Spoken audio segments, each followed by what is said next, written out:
لیکن آج جب اس پہ اتنے الزام لگ رہے ہیں تو I can't hold my self.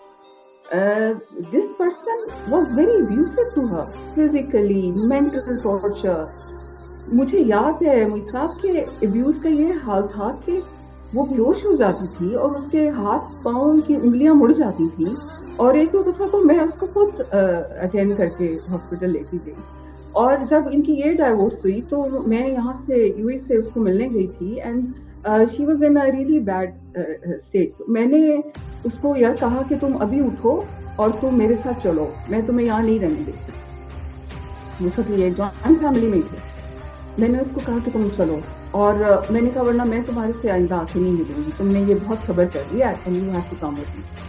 تو میں نے اس کو زبردستی اٹھایا اور وہ چادر پہن کے نکل رہی تھی تو خاور آ گیا سامنے، اور خاور نے میرے سامنے ہاتھ جوڑے اور اس نے کہا کہ مریم اس کو اس دفعہ رہنے دو، اور میں وعدہ کرتا ہوں کہ میں اپنے آپ کو مینڈ کروں گا اور میں صحیح ہوں گا، تم اس کو ابھی نہیں لے کر.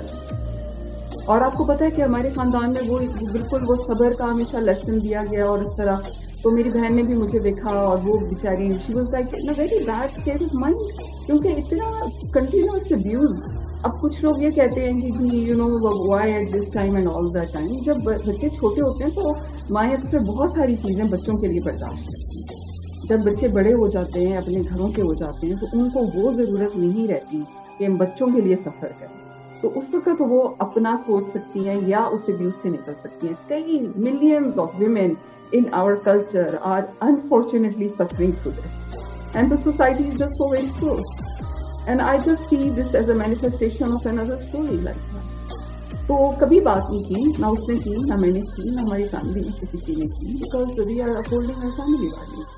لیکن جب اس طرح کے الزام لگیں گے تو پھر ابھی تو میں آپ کو بتا رہی ہوں کہ میں بہت رک کے اور بہت صبر کر کے آپ سے باتیں بتا رہی ہوں، کیونکہ جب آپ فیملی سے آپ کا اتنا عرصہ کا تعلق ہوتا ہے تو آپ کو بہت ساری چیزیں باتیں ایک دوسرے کی پتہ ہوتی ہیں، اور اس طرح اگر آپ آ کے پبلک میں اپنی